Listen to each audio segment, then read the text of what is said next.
اب دیکھیں جی اللہ تعالیٰ نے جس پیشن سے توحید کو بیان کیا نا یہاں پہ، اور وہ چیزیں جو کامن آبزرویشن میں آتی ہیں اس زمانے کے انسان کے لیے بھی اور آج کے انسان کے لیے بھی، وہ بیان کی ہے.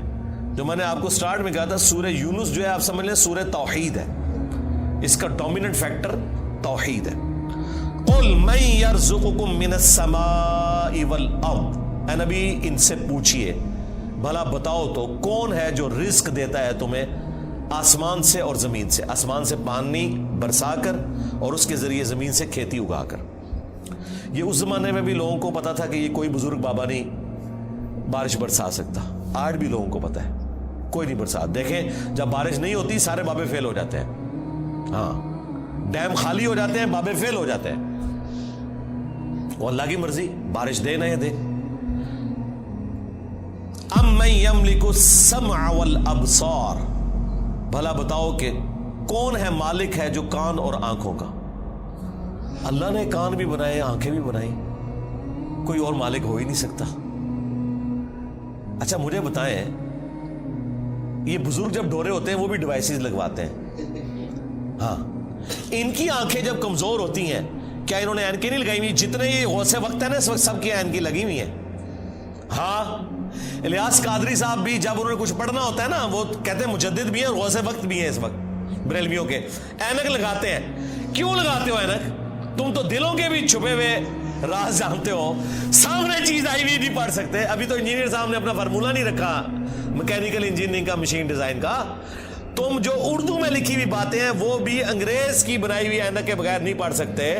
ہمیں تو کل تک کہتے تھے جی اگر انگریز ہوا میں اڑ سکتا ہے تو بابا کیوں نہیں اڑ سکتا؟ انگریز تو اڑ کے دستا ہے جہاز بہ کے، بابا بھی اڑ کے دسے مان لواں گے. تو انگریزوں کی بنائی ہوئی اینکیں لگا کے تم لوگ وہ چیزیں پڑھتے ہو تو ظاہر ہے تم تو مالک نہیں ہو ان آنکھوں کے. آج تک کسی بزرگ نے اپنی آنکھیں کمزور ہونے سے روکی ہیں؟ کوئی شخص اپنے بڑھاپے کو ٹال سکتا ہے؟ کوئی پیغمبر بھی نہیں ٹال سکتا اپنے بڑھاپے کو. بال سفید ہوئے تو ہو گئے، نظر کمزور ہوئی ہے تو ہو گئی ہے. تو یہ چیز ہے. اللہ تعالیٰ فرماتا ہے کہ پوچھ ان سے اے نبی صلی اللہ علیہ وآلہ وسلم کون مالک ہے کان کا اور آنکھوں کا. وَمَن يُخْرِجُ الْحَيَّ مِنَ الْمَيِّتِ، اور کون ہے جو مردے میں سے زندہ کو نکالتا ہے.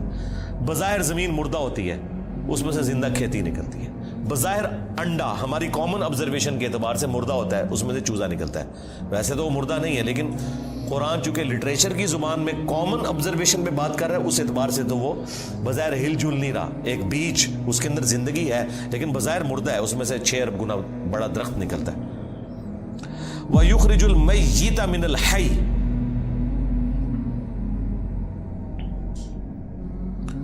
اور مردہ کو نکالتا ہے زندہ سے. زندہ میں سے مردہ بھی نکلتا ہے.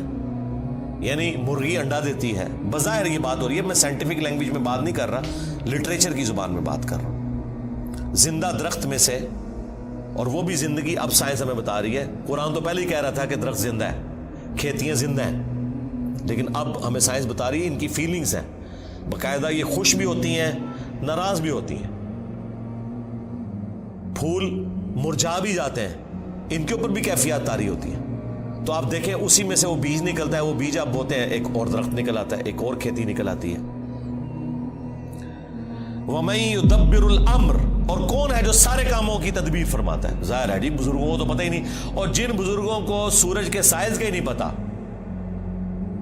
وہ سورج کو کیسے کنٹرول کر سکتے ہیں، اور سورجوں کی تعداد بھی نہیں پتا. ان بیچاروں نے یہی سورج دیکھا ہوا ہے. یہ تو سائنس بتا رہی ہے نا صرف ملکی وے گلیکسی میں جو ہے وہ 300 ارب سورج ہے ایک گلیکسی کے اندر، اور اس طرح کی 250 ارب گلیکسیز اور ہیں. بزرگوں تو پتہ ہی نہیں تھا.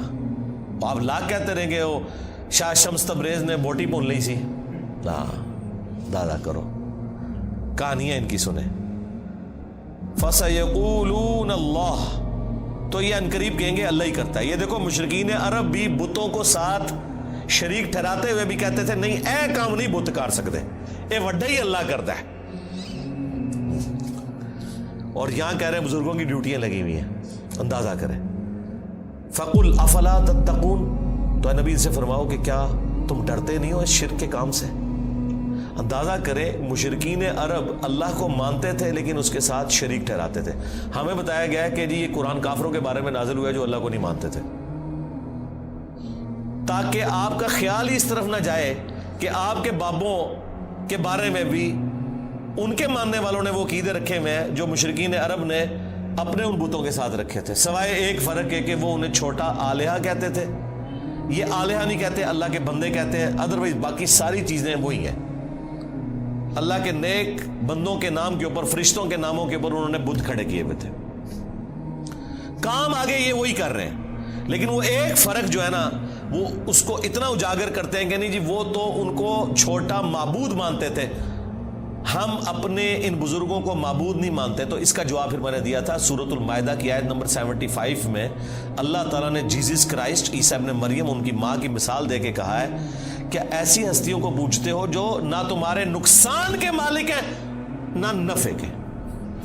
اگر عیسیٰ اور ان کی ماں کسی کے نفع نقصان کے مالک نہیں ہیں، اب تو بات پیچھے رہ گئی کہ کرسچن جو ہے وہ معبود سمجھ کے کرتے ہیں اور ہم بزرگوں کو معبود نہیں مانتے. یہ تو بات پیچھے رہ گئی. اللہ نے کہا عیسیٰ ان کی ماں تمہارے نفع نقصان کے مالک ہی نہیں ہے. اگلی گل مک گئی، وہ تو پیچھے رہ گئی، وہ پرانی گلاں ہو گیا، پرانے بابے پرانے بہانے تواڈے نسنے دے. اگلی گل پڑھو، عیسیٰ اور ان کی ماں تمہارے نفع نقصان کے مالک نہیں ہے. اس پہ میں نے کہا تھا کہ اگر عیسیٰ ابن مریم تمہارے نفع نقصان کے مالک نہیں تو تواڈے بابے تے شاہی کوئی نہیں، عیسیٰ کے جیسا ہے ہی کوئی نہیں، عبد القادر جیلانی تے شاہی کوئی نہیں، ہاں مریم کے جیسا ہے ہی کوئی نہیں، رابعہ بصریہ تے شاہی کوئی نہیں. تو وہ آگے نہیں پڑھتے، کہتے ہیں پیچھے پڑھو، وہ عبادت کرتے سن. سرکار مان لیا، آگے پڑھو کہ عبادت کرتے تھے یا نہیں کرتے تھے. اللہ نے کہا ہے نفع نقصان کے مالک نہیں ہے، وہ اللہ ہی ہے. اس کا مطلب یہ ہے کہ جس کو تم نفع نقصان کا مالک سمجھتے ہو گویا تم اسے خدا مانے ہوئے ہو، بھلے تم کہتے رہو کہ ہم اللہ کا بندہ مان رہے ہیں، اللہ نہیں مانتا اس بات کو. اس کے ثبوت میں سورۃ النمل کی آیت نمبر 62 ہے. امن یجیب المضطر اذا دعا ویکشف السوء وَيَجْعَلُكُمْ خُلَفَاءَ الْأَرْضِ أَإِلَٰهٌ مَّعَ اللَّهِ. بھلا بتاؤ تو کون ہے جو مصیبت اور پریشانی میں گھرے ہوئے شخص کی فریاد کو سنتا ہے اور اس سے اس کی تکلیف کو دور کر دیتا ہے اور تمہیں زمین پر اگلوں کا خلیفہ کرتا ہے. أَإِلَٰهٌ مَّعَ اللَّهِ، کیا اللہ کے ساتھ کوئی اور معبود بھی ہے جس کی یہ کوالٹی ہو؟ قَلِيلًا مَّا تَذَكَّرُونَ، بہت ہی کم نصیحت حاصل کرتے ہیں. اس آیت میں سورۃ النمل کی آیت نمبر 62 پارہ نمبر 20 کے پہلے صفحے پہ اللہ تعالیٰ نے واضح کہہ دیا کہ جس کے بارے میں تمہارا یہ عقیدہ ہے نا کہ تمہیں مصیبت اور پریشانی میں تمہاری تکلیف دور کر سکتا ہے، دعا میں تم اسے پکارو گویا تم نے اسے خدا مان لیا. وہ اگلے دن وہ پاپا جانی کہہ رہے تھے کہ ڈسپرین کی گولی اگر مشکل کشا ہے تو شیخ عبد القادر جیلانی نہیں. سرکار ڈسپرین کی گولی جب ہم کھاتے ہیں تو سر درد دور ہوتا ہے. عبد القادر جیلانی نو چٹ کے بھی ویکھ لو تھوڑا سر درد نہیں دور ہونا. ہاں ذہن میں رکھیے گا. اگر کوئی نہیں مانتا میں تھوڑی اور ورسٹ مثال دیتا ہوں. انہی کا جب پیشاب بند ہوا تھا تو آغا خان میں ان کا آپریشن ہوا تھا تو عبد القادر جیلانی کے مزار پہ اٹھا کے لے جاتے نا. ہاں وہ ڈاکٹروں نے ہی آپ کی ہیلپ کرنی ہے جب پیشاب بند ہوتا ہے. ایون عبد القادر جیلانی کا بھی پیشاب بند ہونا وہ بھی ڈاکٹر ہی علاج کرے گا، خود کوئی اپنا علاج نہیں کر سکتا. سیدھی سی بات ہے. تو مثالیں ہی دیتے ہیں ظاہری اسباب، ادویات، یہ اللہ تعالیٰ نے ان کے ساتھ چیزیں جوڑی ہوئی ہیں. تو میں نے ان کو اگلی مثال دی ہے کہ ویل مچھلی 1.5 گھنٹے تک اپنا سانس روک سکتی ہے. لے آؤ سارے بابے 1.5 گھنٹے ایسے سمندر ہی سٹاں گے انہوں نے. ظاہر ہے یہ کہتے ہیں نا کہ بزرگان دین جو ہیں وہ مطلب یہ انگریزوں سے بھی بہتر ہے تو جانوروں سے بھی بہتر ہوں گے، یا منو کہ تواڈے سارے بابے ویل مچھلی تو بدتر نے. اڑنے کا نہیں کہہ رہے، اڑتے نہیں سکتے ہو، چلو ایسا روکاں گے نا، جان تے چھوٹے نا. 1.5 گھنٹے ایسے سمندر ہی سٹاں گے ایڈا وڈا وٹا بن کے تاکہ باہر بھی نہ نکل سکن. 1.5 گھنٹے بعد کٹا گے، چلو 5 منٹ پہلے میں کر لاں گا انشاءاللہ احتیاطاً. جیسے زور احتیاطی پڑھ دے نا ہے، میں بھی احتیاطاً 5 منٹ پہلے ایک بار کٹ لواں گا، لیکن کوئی روک کے دسے منو کچھ بھی نہیں ہو سکتا میرے بھائی. یہ سب کے سب جھوٹ ہے جو انہوں نے مشہور کیا. اللہ تعالیٰ فرما رہا ہے نبی ان سے فرماؤ تم پھر بھی ڈرتے نہیں ہو اپنے اس شرکی عقیدے سے. فَذَلِكُمُ اللَّهُ رَبُّكُمُ الْحَقِّ، تو یہ ہے اللہ تمہارا حقیقی رب. جو الحق ہے تمہارا پالنے والا، فماذا بعد الحق الا الضلال، تو بتاؤ حق کے بعد گمراہی کے سوا کیا بچتا ہے؟ یعنی یہ دو ہی آپشن ہو سکتے ہیں، اگر اللہ حق ہے باقی سب باطل ہے، پھر اللہ کے مقابلے پر اگر آ جائے اس میں ان ہستیوں کا قصور نہیں ہے، ذہن میں رکھیے گا۔ لیکن مثال کے لیے پھر اللہ نے کہا ہے اگر اللہ ارادہ کرے کہ عیسیٰ اس کی ماں اور سب لوگوں کو ہلاک کر دے، اللہ کو کوئی پوچھ نہیں سکتا۔ سورۃ المائدہ آیت نمبر 17۔ اب کوئی اللہ کو یہ سمجھائے گا کہ یا اللہ عیسیٰ کا رگڑا کیوں نکالا نعوذ باللہ ان کی نظر میں؟ نہیں بھئی، جب توحید اسٹیبلش کرنی ہے تو وہ ہمارے استاد مولانا ساق صاحب کہتے تھے اور جدو توحید بیان کریں گے تو نبیوں کی گستاخی آپ ہی ہو جائے گی۔ یہ ہو نہیں سکتا کہ ایسی توحید بیان کریے اور گستاخی نہ ہوئے، کیونکہ گستاخی آپ کہہ رہے ہیں، وہ گستاخی ہے نہیں ہے، نبی نہیں سے گستاخی مانیں گے۔ اللہ تعالیٰ نے سورہ نساء میں فرمایا عیسیٰ ابن مریم کبھی یہ اور محسوس نہیں کریں گے اور نہ کوئی مقرب فرشتہ کہ اسے اللہ کا بندہ کہا جائے۔ اور پھر اللہ نے کنکلوڈ کیا ہے کہ اگر کوئی فرشتہ یا کوئی پیغمبر اس چیز سے شرمندگی محسوس کرے کہ وہ بندہ ہے ہمارا، ہم قیامت کا دن بلا لیں گے، پھینکیں گے جہنم کے اندر سمجھانے کے لیے۔ اللہ تعالیٰ تو بالکل نہ اس کا کوئی پیغمبر رشتہ دار ہے نہ کوئی فرشتہ رشتہ دار ہے، سب کے سب اس کے بندے ہیں۔ ہاں، اللہ اکبر۔ فَأَنَّا تُصْرَفُونَ، تو پھر کہاں رخ موڑ کے پھرے جا رہے ہو؟ كَذَلِكَ حَقَّتْ كَلِمَةُ رَبِّكَ عَلَى الَّذِينَ فَسَقُوا أَنَّهُمْ لَا يُؤْمِنُونَ، بالکل اس طریقے سے ثابت ہو چکی ہے تمہارے رب کی بات ان لوگوں کے اوپر جو سرکشی کے اوپر اترے ہوئے ہیں کہ وہ کبھی بھی ایمان نہیں لے کر آئیں گے۔ یعنی اللہ نے ان پہ مہر لگائی ہے بسبب اس کے کہ حق سامنے آنے کے باوجود انہوں نے حق ماننے سے انکار کیا۔ اللہم من احییتہ منا فاحیہ علی الاسلام ومن توفیتہ منا فتوفہ علی الایمان۔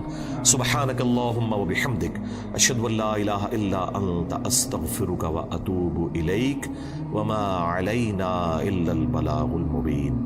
جزاکم اللہ خیرہ۔